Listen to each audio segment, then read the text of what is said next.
मंगलमूर्ती श्री गणराज अखंड महाराष्ट्राच्या महाद्वाराला स्वाभिमानाचे तोरण बांधणारे पुण्यश्लोक छत्रपती शिवराय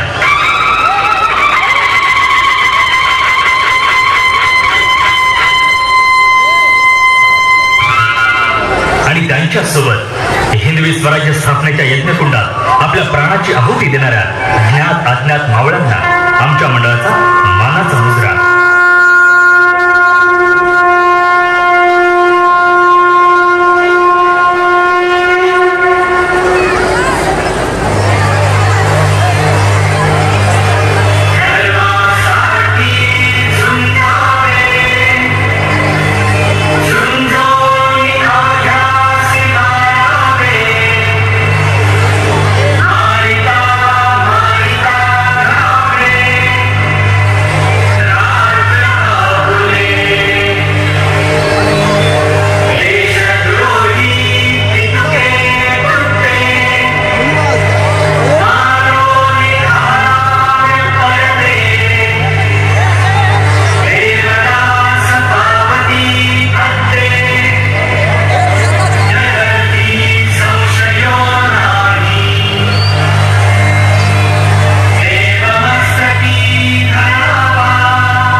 सईबाईंचं निधन झालं. त्यानंतर पिता छत्रपती शिवाजीराजे यांच्या छत्रछायेत आणि माँसाहेब राजमाता जिजाऊ यांच्या चालत्या बोलत्या विद्यापीठात आयुष्याचे धडे गिरवत असताना जगात सर्वात उंच हिमालय सह्याद्री मराठ्यांची मान.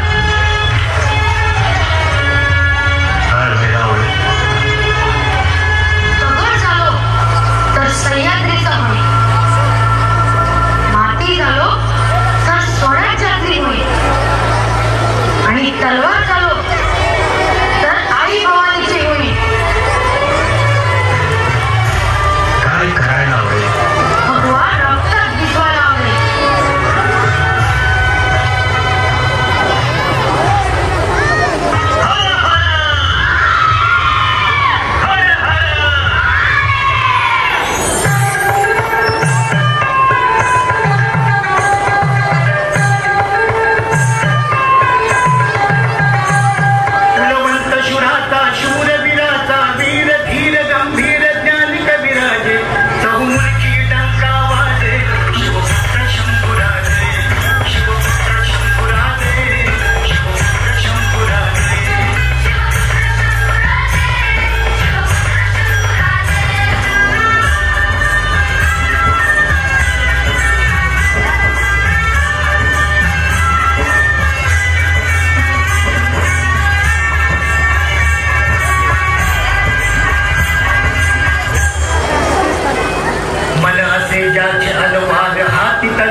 सह्याद्रीच्या कुशीत माणूस म्हणून जन्माला आलेल्या प्रत्येकाचं श्रद्धास्थान असलेल्या हिंदवी स्वराज्य संस्थापक छत्रपती शिवाजी राजांचं निधन झालं. स्वराज्य पोरकं झालं. संभाजी महाराजांच्या कोवळ्या खांद्यावर स्वराज्याची जबाबदारी पडली. अवघ्या 23व्या वर्षी स्वराज्याचा छावा छत्रपती झाला.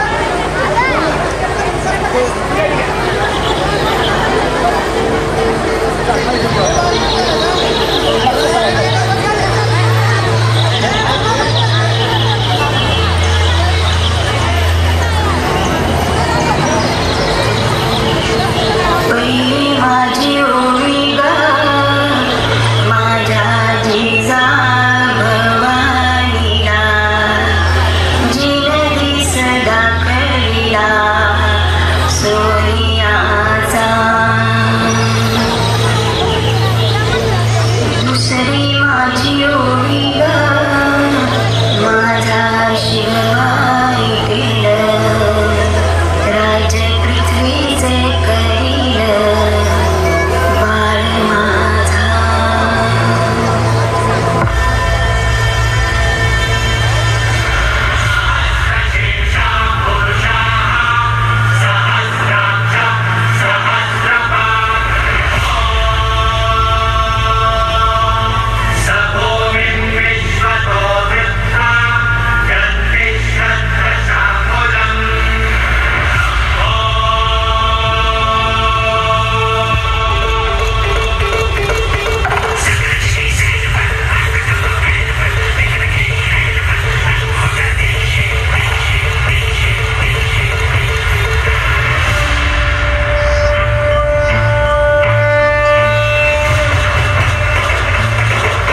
छत्रपती शिवाजी राजांच्या निधनानंतर आरामात स्वराज्य काबीज करता येईल या इराद्याने खुद्द दिल्लीपती आलमगीर औरंगजेब 5 लाखाची फौज घेऊन स्वराज्यावर चाल करून आला.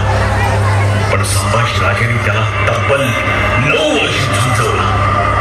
स्वराज्यातील एकही महत्वाचा गड औरंगजेबाला जिंकू दिला नाही. वैतागलेला औरंगजेब स्वराज्य गिळण्याच्या इराद्याने बहादूर गडावर ठाण मांडून बसला.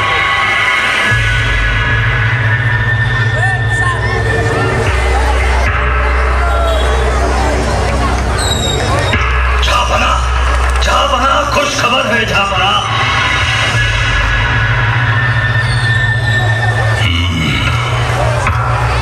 क्या हुआ? वो जहनमी काफर बच्चा संभा मर गया क्या? ऐसा कुछ नहीं हुआ, पर तो जाओ अपना मुंह काला करो. इस किले को जीत लिया, उस किले को बेड़ा दिया, ऐसी फिजूल बातें मत सुनाओ हमें. जहापना, आपके वफादार महाबत खान ने संभा को कैद करने के लिए पूरा जोर लगाया है.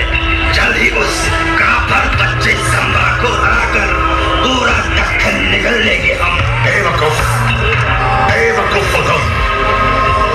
350 पूरे 350 किले है संभा के इस दक्कन में. एक रामशेष किला 6 साल लड़कर भी जीत ना सके हम, और तुम दक्कन निकलने की बात कर रहे हो. बेवकूफ. देखो देखो, क्या है ये? क्या है? शाही किमांश हुजूर. पिछले 5 साल से हमने इसे अपने सर पर नहीं रखा. क्यों जानते हो? जब तक उस काफर संभा को हराकर पूरा दक्कन नहीं जीत लेता, तब तक ये किमाश नहीं पहनूंगा. ये कसम खाई है मैंने. आलमगीर सल्तनत का शहंशाह पिछले 9 साल से इस दक्कन की मिट्टी में भटक रहा है. कैसा शहंशाह और कैसी ये सल्तनत. शहंशाह होकर भी शहंशाह का ताज ना पहनना. अरे इस्लाम के रखवालों, अरे कुछ तो शर्म करो, कुछ तो शर्म करो. थोड़ा इत्मीनान रखिए. तुम मुझे हिदायत देते हो. मुझे तुम्हें मालूम नहीं आसद, हमारी फौज सिर्फ पागल होना बाकी है. 9 साल से उन्हें घर बार नसीब नहीं हुआ है. अगर हमने हमारी जिद और नादानी नहीं छोड़ी, चाह दिया शिवा और संभा जैसा. या अल्लाह.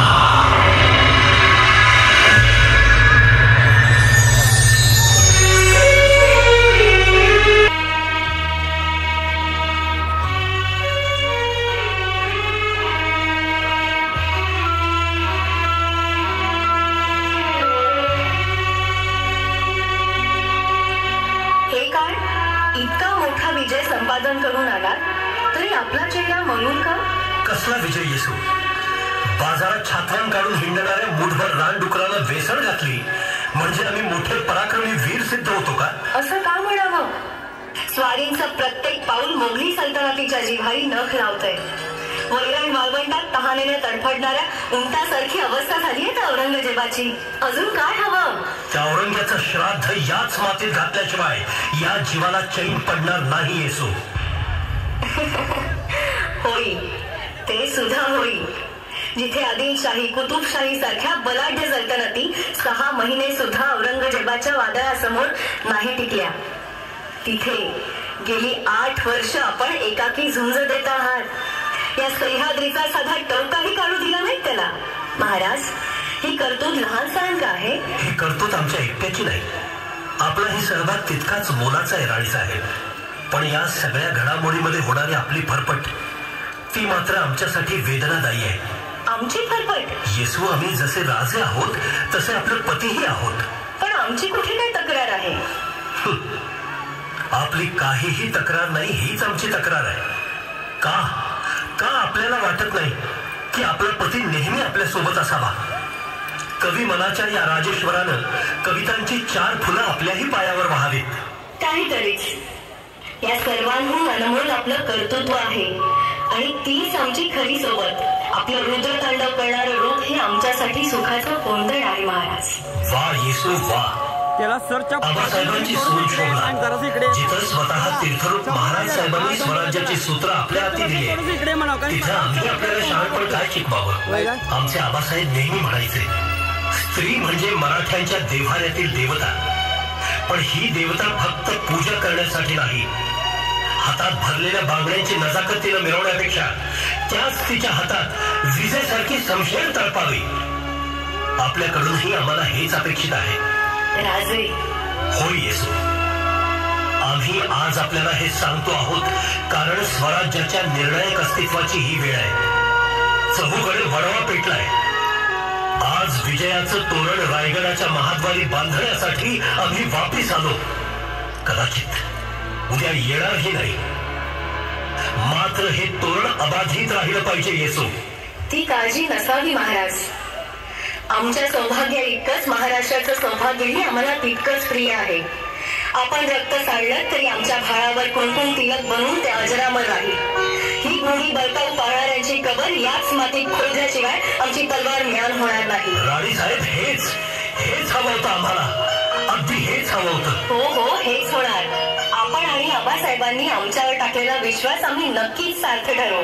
आपण दौडा दिल्लीपर्यंत. राजारामांना सोबत घेऊन आम्ही स्वराज्याचा भगवा ध्वज अखंडपणे फडकवत ठेवू.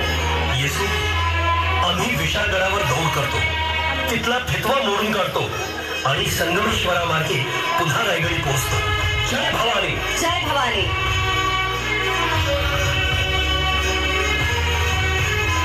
आपल्या देशावर आपला स्वराज्य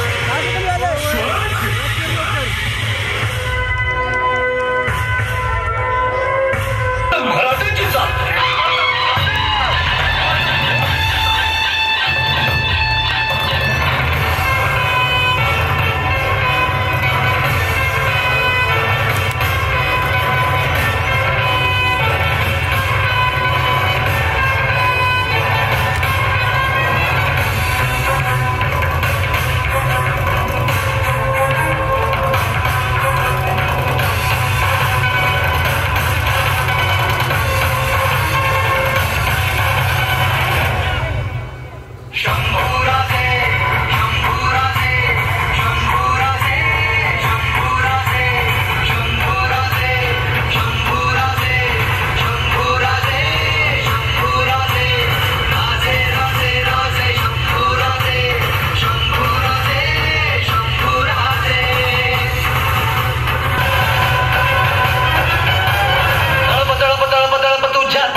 साहेब.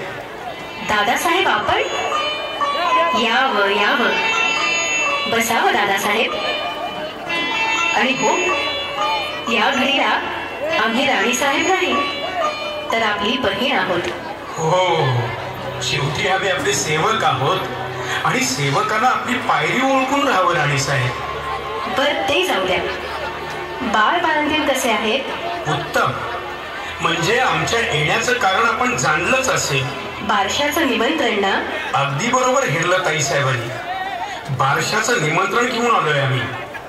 पण हो, बारशाला येताना आपण एकट्या नाही तर महाराज साहेबांनाही सोबत घेऊन शिरकानाच आपली पायधूळ झाडावी अशी इच्छा आहे आमची.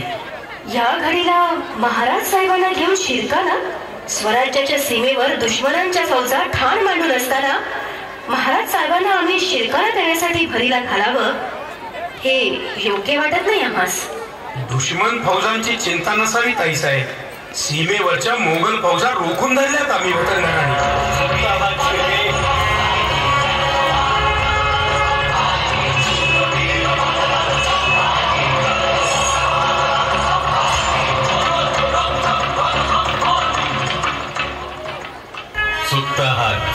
मोजरा राजे, स्वतःला वतनदार समजण्याची गफलत करू नका.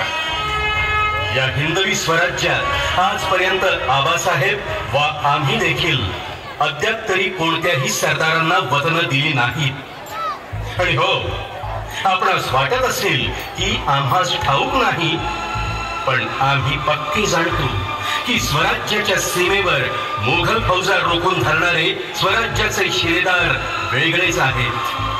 आपण आणि आपले कुटुंबीय मात्र मराठे आणि मोघल या दोन्ही तगडांवर एकाच वेळी हात ठेवून चिंता बाळगता आहात, ती फक्त आपल्या वतनाची. झूट महाराज साहेब, झूट. आमची इमानदारी सर्वसाक्षी आहे. ठीक आहे, तर मग बोला गणूजी. आपले चुलत बंधू कान्होजी शिर्के कोणत्या इमानापायी जाऊन मोगलांना मिळाले आणि ह्या घडीला शिरकाण सोडून आपण इथं? आम्ही सांगतो, दादासाहेब बारशाचं निमंत्रण घेऊन आले. राणीसाहेब तुम्हास ठाऊक नाही. बारशाचं निमंत्रण हे फक्त निमित्त. गणूजी आले आहेत ते फक्त आणि फक्त वतनाची मागणी करण्यासाठी. काय गणूजी, बोला. नाही नाही. खरं आहे ताईसाहेब. दादा. गणूजी, तुमच्यासारखाच स्वराज्यातील प्रत्येक जण केवळ आपल्याच वतनाचा विचार करू लागला तर काय गत होईल या हिंदवी स्वराज्याची? महाराज, स्वराज्य नंतर आधी आम्हास आमचे वतन हवे आणि आपण नाही दिले तर काय गणूजी? महाराज, आपणास ठाऊक नाही, मोगलांनी आम्हास मोठ्या मुलकाची वतनदारी देऊ केली आहे. गणूजी, निघा तुम्ही. सामोपचार संपला. काल परवाचे ते मोघल, त्यांचा जर तुम्हास एवढा कळवळा येत असेल तर खुशाल जा त्या मोघलांबरोबर.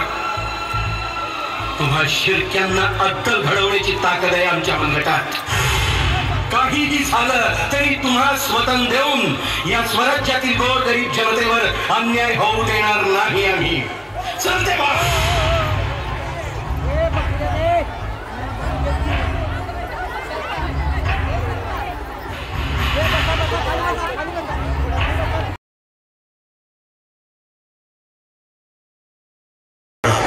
सक्का मेहुणा पक्का होई निघतो.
इथं आलेल्या सर्व गोरगरिबांच्या अर्जांची छाननी करा आणि त्यांना योग्य न्याय मिळेल.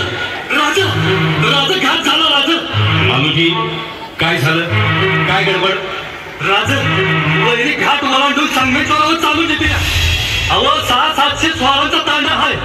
राजा निघा तुम्ही. नाही मालूजी, तुमच्या कसल्या खांद्यांवर स्वराज्य सोपवून जायला राजे झालो नाही आम्ही.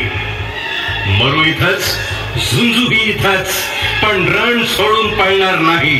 राजा तुम्हाच मी खंडोबाची हान आहे. राजा राजा निघा. राजा हो राजाजी, आपण निघावं. आम्ही आहोत. नाही कवीजी, कदापि नाही. अहो या तलवारीनं पितुरांची मुलगी छाटली, हिरण्यांवर जरब बसवली, ती तलवार आम्ही म्यान करू म्हणतात. नाही कवीजी, ते होणे नाही.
आणि लाडक्यांच्या कळपात असावे तसे. अभी भी इतनी गर्मी. एक तो हथियार. सब्र करो इखलास, सब्र करो. सुरमा शेर शौक से हथियार नहीं छोड़ते. जकड़ लो इसे पहले. डाल दो जंजीरें इन हाथों में और जितनी जल्दी हो सके निकलो यहाँ से. अगर इन मरहट्टों को पता चला तो इधर कब्र बना डालेंगे अपनी. चलो.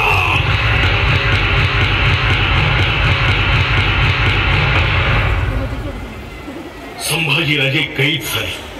मराठ्यांचा छत्रपती अडकला. छावा संभाजी राजा जेरवंद झाला. फितुरांची चाल यशस्वी झाली. संभाजी राजे आणि कवी कलशांना कैद करून मुकरब खान आणि इखलास खान निघाले. संगमेश्वर ते बहादूरगड हे 350 मैलाचं अंतर चालत 4 दिवसात पार केलं.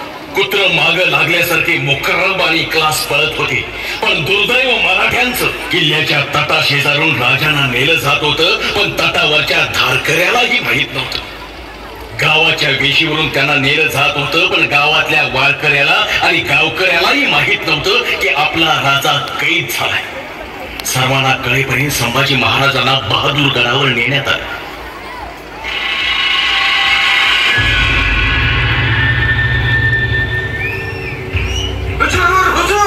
हुजूर संभा पकड़ा गया.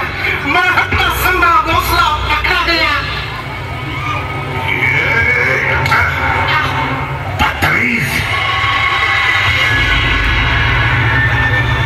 सुबह सुबह शराब पी कर आए हो क्या? सिर काट देंगे अगर ऐसा मजाक किया तो. मजाक नहीं हुजूर. मुकर्रब खान और इखलास खान ने संभा को जकड़ लिया है. गरीबों की बारात इधर ही आती होगी. या अल्लाह, तेरा लाख लाख शुक्र है. आखिर काफर का बच्चा संभा मिल ही गया. या अल्लाह, अब मैं क्या करूं? अब मैं क्या करूं? संभा आ रहा है. कहाँ बैठो? यहाँ? नहीं, मुझे तो वहां बैठना होगा. बैठेंगे नहीं हम, ऐसे ही खड़े रहते हैं. खड़े क्यों रहे हम तो बादशाह हैं. लाओ हमारा दिमाग, लाओ. नहीं, अरे दिमाग नहीं, पहले संभा को तो आने दो. या अल्लाह,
झुकेंगे नहीं, झुकाएंगे.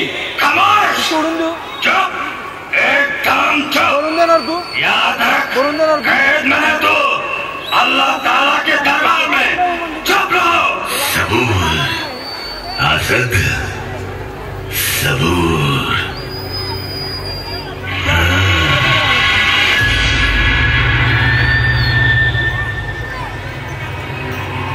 अभी बहुत कुछ पूछना है इसे.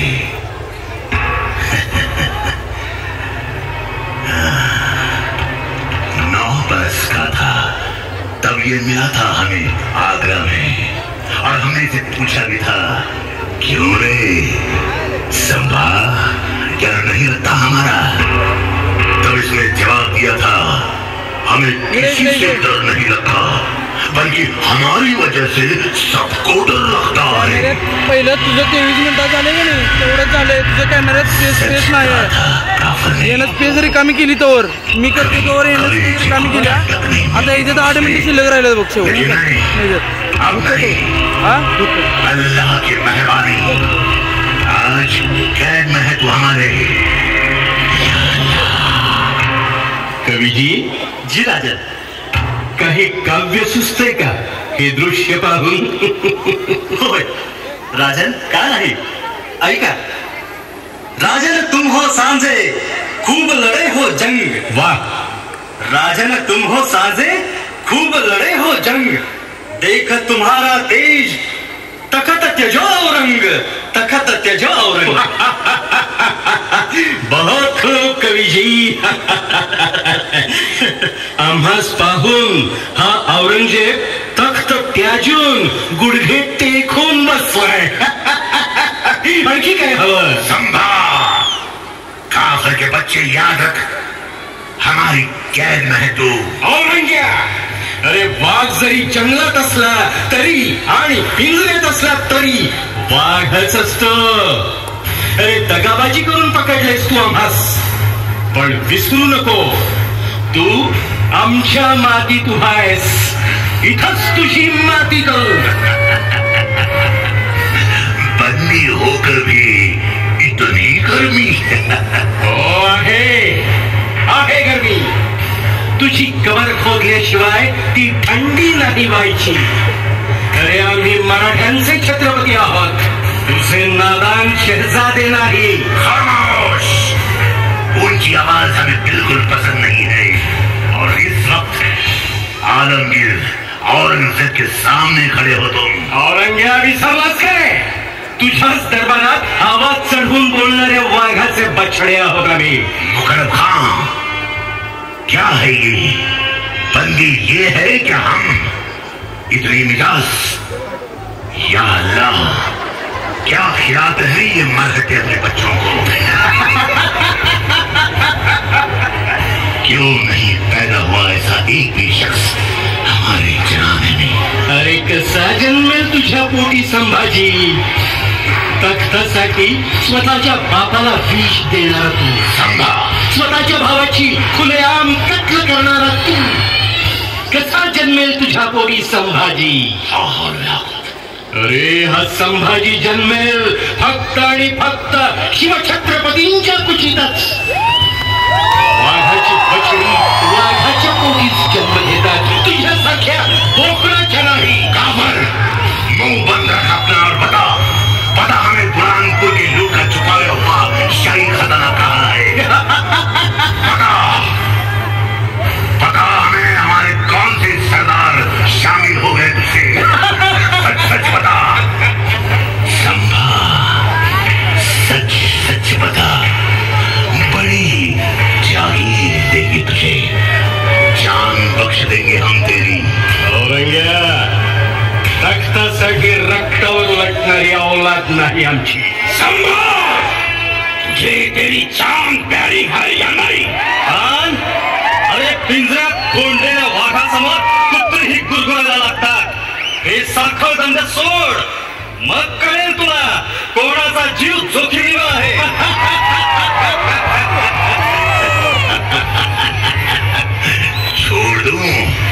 छोड़ दूं इस काफिर को, ताकि ये फिर से हम पर वार कर सके. अरे वार केला तर तो छाताडावर करेन, तुझ्यासारखा पाठीवर नाही करणार. अरे लाखाच्या फौजेत घुसून बोट छाटणारी औलाद आहे आमचे. काफिर बच्चा, किसके जोर पर इतनी घमंड कर रहा है? सब कुछ सच सच बता, वरना तुझे ऐसी मौत देंगे कि ये जमीन और ये आसमान भी कांप उठेगा. अरे हट पुट्या, मरणाची भीती कोणाला घालतोस? शिवाजी नावाच्या वाघाचे छावे आहोत आम्ही. इथंच मरू, पण बेईमानी आमच्या रक्तात नाही. करून करून काय करशील? आमचा जीव घेशील ना? जीव गेला तरी 72, पण याद रख औरंग्या, जो मारकर हटा उसे कहते हैं मराठा. हर हर महादेव, हर हर महादेव. राम के रखवालो, ले जाओ इसे हमारी नजरों के सामने से और निकाल दो इसकी मगरूर आंखें तपती सलाखें डालकर.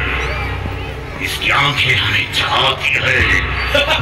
खींचो इसकी नापाक जबान, तोड़ो इसके दोनों हाथ और बताने से इनकार कर दे तो काट डालो इसका सर.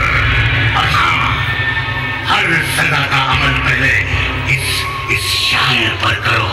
हम भी देखेंगे खुद को शेर दिल मानने वाली शिवाजी औलाद कैसे सुनती है अपने शायर की दिल मिलाट.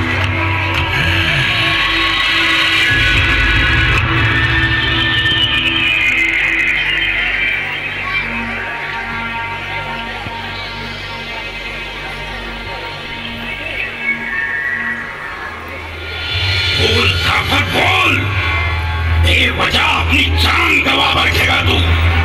अलम बना तुम्हारा बयान चाहते हैं, मौका है तुम्हें आखिरी. बता बता, वरना सिर काट देंगे तुम्हारा. अरे खान, जाऊन सांग तुझ्या बादशाहाला, या संभाजीच्या मृत्यूला जर पुरा सह्याद्री जागा होणार असेल, जर गौतमही भले कुठून तुझ्या बादशाहाची कबर या भूमीतच काढली जाणार असेल, तर असा मृत्यू आम्हास भाग्यदायीच वाटेल. जगदंब जगदंब.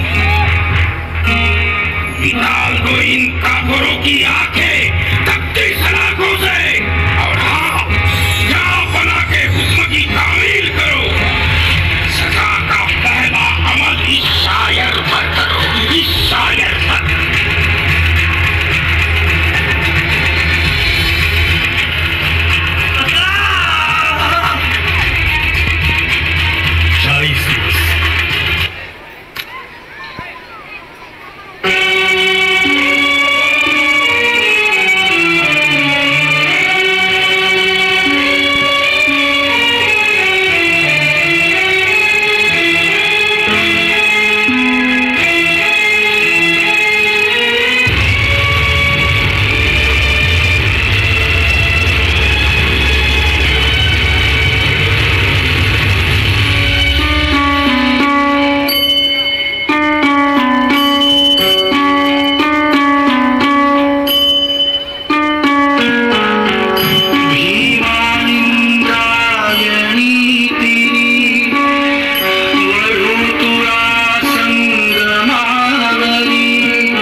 यायचा गुडघ्याच्या वाट्यात कापून घ्यायचा, कुणीतरी यायचा हाताची बोटं छाटायचा सोसला असेल माझ्या राजानं, किती सोसला असेल.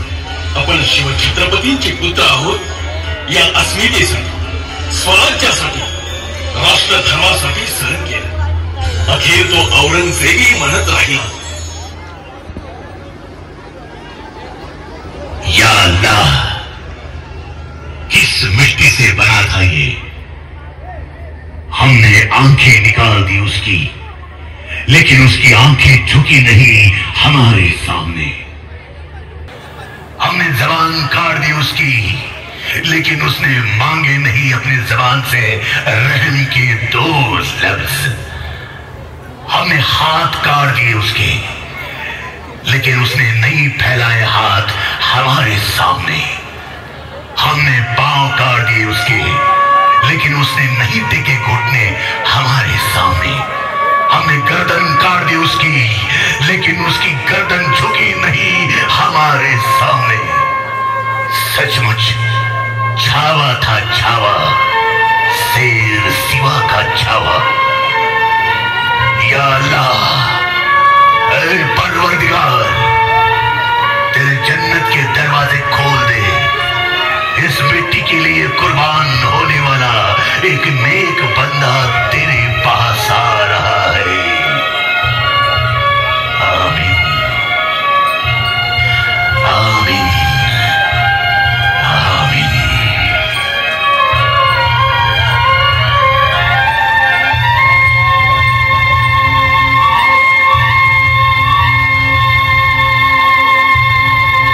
माझ्या राजाला न्याय हवाय. या मातीसाठी मातीत मिसळून गेलेला त्यांचा आत्मा आजही तडफडतो. या सह्याद्रीच्या पटलावर तो नृसिंहाचा छावा आजही उभा आहे.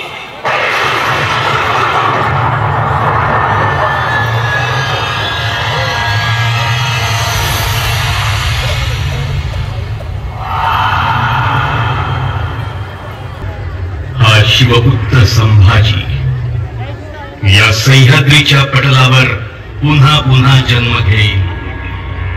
इथल्या पाण्याच्या थेंबात थेंबात आणि मातीच्या कणाकणात मिसळलेल्या रक्ताचा हा अंगार आपल्या मनामध्ये धगधगता ठेवा. तानाजी रूपी घरभेद्यांची कटकारस्थानं आणि औरंग्य रूपी असुरांची आक्रमणं वाढतच राहतील. या साऱ्यांचा मुकाबला करण्यासाठी देव, देश आणि धर्माच्या रक्षणासाठी तुमच्या मनातील संभाजी रूपी अंगार ज्वालामुखी बनवून फाडून येईल आणि सळसळेल पुन्हा मराठमोळ्या धान्यांमध्ये मराठ्यांचं तेच रक्त. तेव्हा होऊ द्या तुमच्या विचारांचे भाले आणि छातीचे निर्धाराचे कूट. हटवू द्या पुन्हा शिवप्रभूंच्या स्फूर्तीची भवानी तलवार अन्यायाविरुद्ध, अत्याचाराविरुद्ध. दुमद्या सह्याद्रीच्या गडे कपाली एकाच गर्जना.